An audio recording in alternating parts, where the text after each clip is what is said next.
We are back again to formulate our next magnesium product for the month. Have you ever seen a magnesium cream that promises deep relief, and then you look at the formula and think that probably shouldn't be in a DIY product? I've been there. I actually made a magnesium cream and offered the formula. Works incredibly well, but it included an ingredient that was simply too powerful for open formula use. That's the problem. In the wrong hands, certain ingredients don't just boost performance, they increase risk. And here's the consequence. When formulas chase stronger instead of smarter, they end up creating products that are either unsafe, unstable, or completely unnecessary. So in this video, I'm going to show you how to build a high-strength magnesium recovery cream that still performs without relying on risky penetration enhancers or pharmaceutical level ingredients. It's still strong, it's still very effective, it's just formulated responsibly.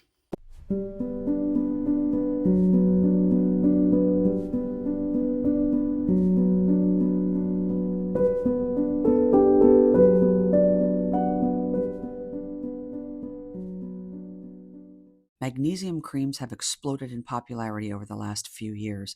Everyone wants deep relief, strong results, faster recovery. And when formulators hear that word, stronger, the instinct is to start adding things that promise better penetration, stronger solvents, stronger carriers, more aggressive ingredients. But here's the problem. Not every ingredient that improves delivery belongs in an open cosmetic formula. Some of these materials were designed for pharmaceutical systems. They're incredibly powerful, and while they can increase transport across the skin, they also increase the risk, especially when used by inexperienced makers.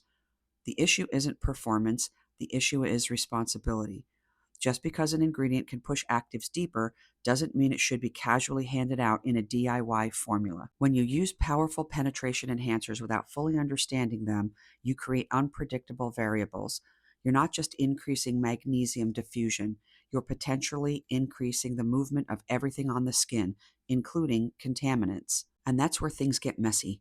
For beginners, this can lead to irritation, barrier disruption, or a false sense that stronger equals better. But stronger doesn't always equal safer, and it doesn't always equal more effective either. Magnesium itself is already an active, high ionic ingredient. It doesn't need to be forced. When you start stacking power on top of power, the formula becomes less elegant and more volatile. So instead of chasing pharmaceutical level penetration, we build performance intelligently. We keep magnesium at a strong but usable level.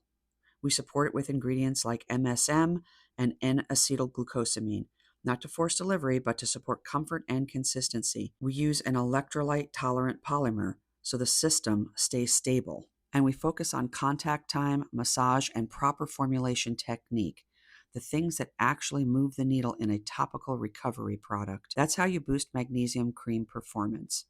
Not by adding risk, but by engineering the system correctly. Still high strength, just smarter. So here's what we're going to do. Instead of reaching for pharmaceutical style penetration enhancers or trying to force actives deeper than they naturally want to go, we're going to build a system that works because it's intelligently engineered. This magnesium recovery cream is still high strength. It still includes magnesium chloride, MSM, and N-acetylglucosamine. But every ingredient in this formula has a defined role: stability, comfort, structure, or support. Nothing is there to create artificial intensity. Nothing is there to impress on paper. We're going to formulate this the right way: strong, stable, and responsible. Let's move right over here to the lab bench and I'll show you how it's done.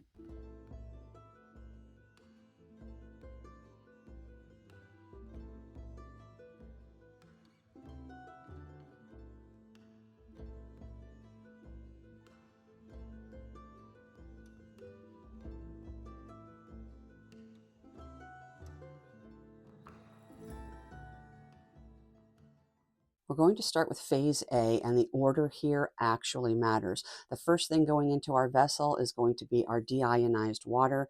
This is our diluent and our control variable. It's going to give the formula room to carry high level of magnesium without overwhelming the skin. Immediately after the water, we're going to be adding some aloe vera juice, which only contributes a really low, minimal amount of electrolytes, so you don't have to worry about that. Magnesium can feel a little sharp on the skin sometimes, so aloe is going to help to soften that sensory experience and adds some soothing support. Next, we're going to be adding in our tetrasodium EDTA. This ingredient chelates trace metals and helps keep the formula stable and predictable over time.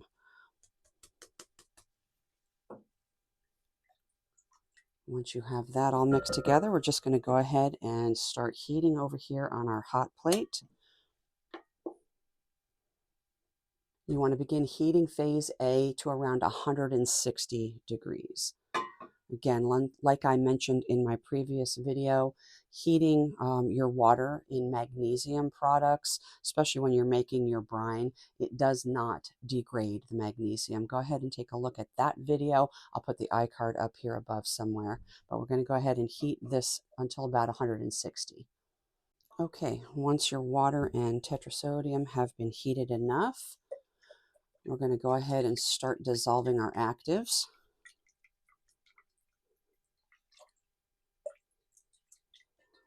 The first is going to be some allantoin, and this needs heat to dissolve properly. So we add it early and make sure that there are no visible specks before moving on.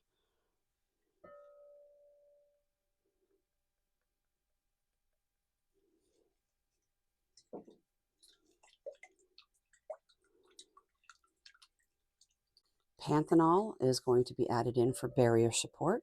I'm using liquid panthenol today.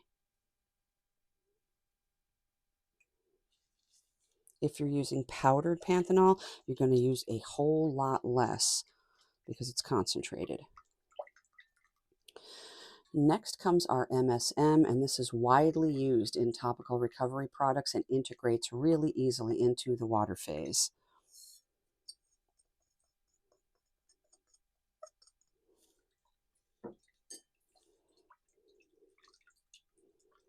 Then we're going to add in NAG, N-acetyl glucosamine. This is considered a skin identical ingredient. You want to add this below 122, so we are going to take our temp in just a second.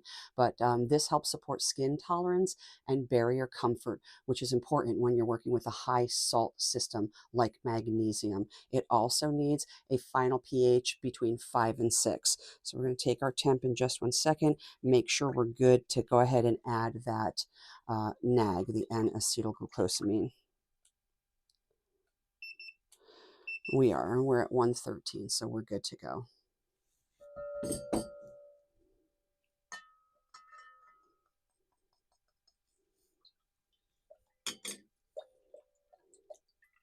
Make sure that all the powder is completely dissolved before moving on to the next step. Just let your water settle, and I do not see any floaters or any specks anywhere. So we are good to move on to the next ingredient. So now we add our propanediol and our pentylene glycol. These serve multiple roles like humectancy. They improve the glide. They offer mild solvent support, and they also help the actives wet out evenly in the system. So this is our propanediol and our pentylene glycol. At this point, you can go ahead and check your pH and make your adjustments now during the water phase, and then we'll recheck again later on at the end and make any final adjustments if necessary. I am going to go ahead and do that now, and we'll be right back. We are at 531 on our pH, so we're right in the middle of that 5 and 6 range, so we are good. We're going to go ahead and set this aside, and now we're going to be working on our rheology modifiers, starting off with our glycerin. because before we even add that magnesium, we need to build the structure of the water phase. Magnesium is a really heavy electrolyte, and if we add it too early, it can shock the polymer system. So we first have to prepare our xanthan gum slurry. Remember that the glycerin is not added directly into the vessel itself with the water portion. It's reserved entirely for the xanthan gum slurry. I am going to be using xanthan gum soft today. So you just go ahead and mix your xanthan gum with your glycerin and you make that slurry. Make sure that there are no specks, no particles, no chunks, clumps, nothing. Mix this really, really well. Once the slurry is smooth, then it gets added into the main vessel.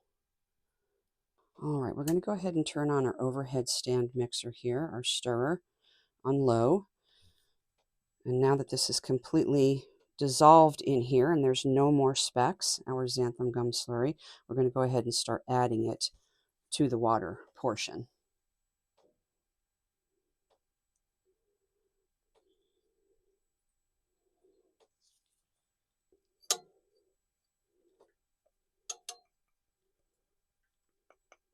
Turn it up just a little bit.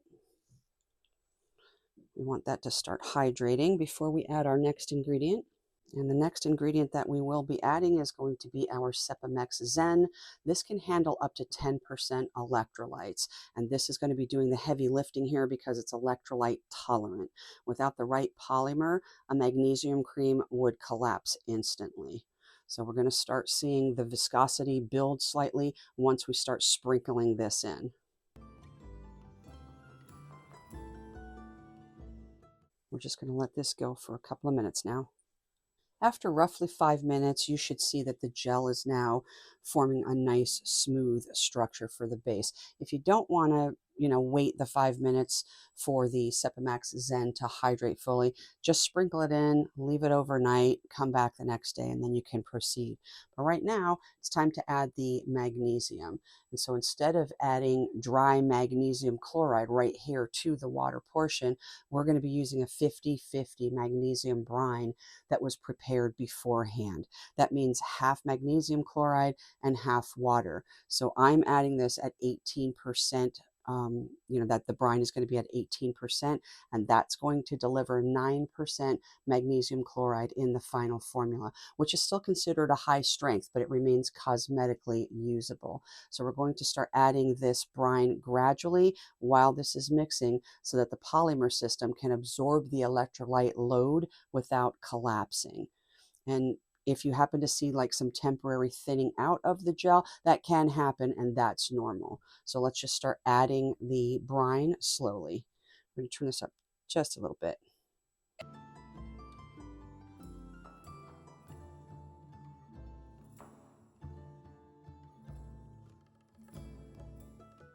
And we're just going to let that mix for a little bit. When it's completely mixed, you should have a nice, smooth, uniform, and slightly thickened phase A. But we are going to start moving on to phase B while that is continuing. So let's go move on to our oil phase. Into a second beaker, we're going to be combining caprylic capric triglyceride. This is our main lightweight emollient that helps to soften the salty feel of the magnesium. Okay, next we're going to be adding some isoamylorate, which adds an elegant slip and it improves spreadability.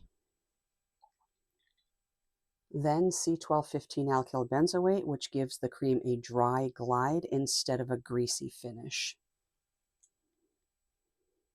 We're also going to be including a small amount of shea butter for the body and cushion. And dimethicone, which significantly improves the sensory experience of magnesium on the skin. For the structure of the cream, we're going to be using some glyceryl stearate citrate. This is our primary emulsifier.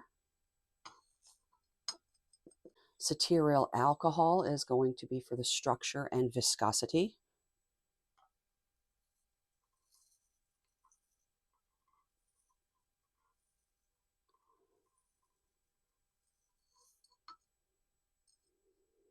And cetyl alcohol is for creaminess and slip.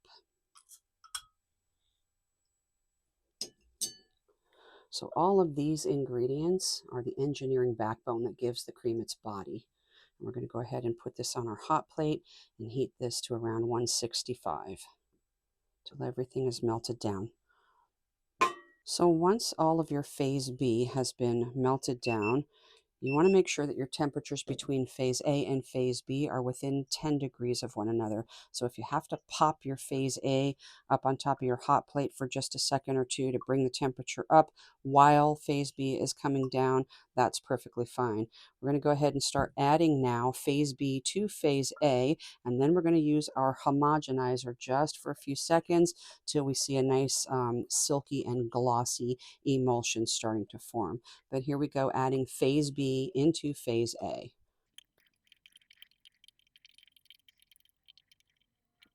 All right, go ahead and take your homogenizer to this for a few seconds. If you don't have a homogenizer, just go ahead and use your regular stick blender. That's fine.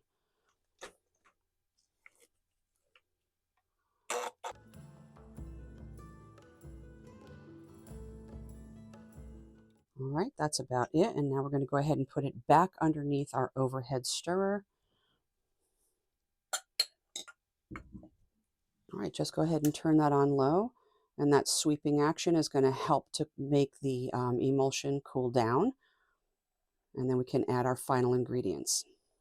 So once your emulsion cools down to below 120, we can add our final performance ingredients. First is going to be ethoxydicglycol, and this acts as a mild solvent that helps support ingredient distribution without becoming an aggressive penetration enhancer. Next are our botanical extracts and our preservative. I've just gone ahead and combined them into one container here. We're going to be using arnica extract. This is commonly used in recovery products for comfort support. Also, frankincense extract adds another soothing botanical layer. And the preservative is PE9010. This protects the formula from microbial growth.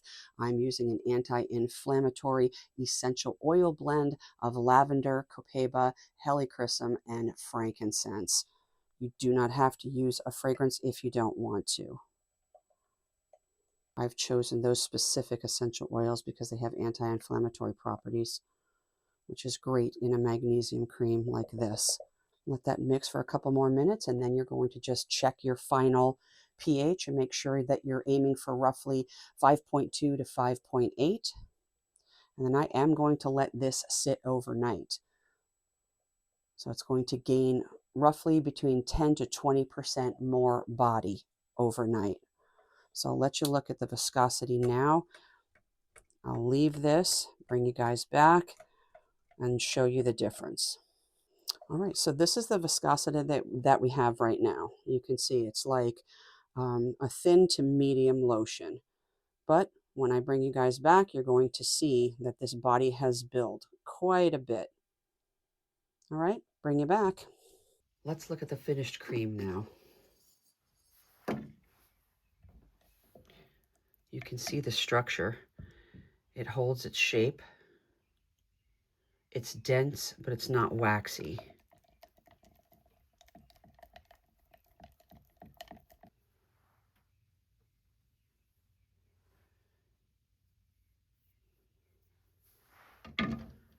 It spreads smoothly with a little cushion and then settles right into the skin.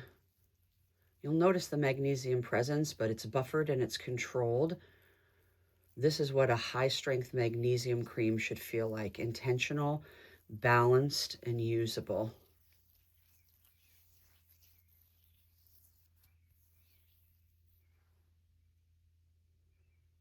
So the lesson here is simple. Performance doesn't come from throwing aggressive ingredients into the formula. It comes from understanding the system, the magnesium load, the polymer tolerance, the skin comfort, and proper formulation order. This is what a real cosmetic formulation looks like. It's not just another DIY cream. Here's the takeaway. High performance doesn't mean high risk. If you understand your system, polymer tolerance, electrolyte load, contact time, skin comfort. You don't need pharmaceutical level penetration enhancers to build an effective magnesium recovery cream. You just need to engineer it correctly. Every ingredient in this formula has a purpose. Nothing is there to artificially amplify or intensify. Strong formulas aren't reckless, they're deliberate. If this helps you to understand how to build a high performance cream responsibly, give this video a thumbs up, subscribe, share this with somebody that you think could benefit from it. So we don't want you to miss all of the magnesium formulations that are coming in the rest of the month. Again, thanks for hanging out with me today at Creation Station, and I'll see you in the next formulation. If you're a YouTube channel member, the written formula and instructions are waiting for you in the description box. If you're not a member, you can also get this formula along with more than 100 others and all future releases by joining my Patreon, or you can pick it up individually in my Etsy shop. All the links are below. Choose what's right for you.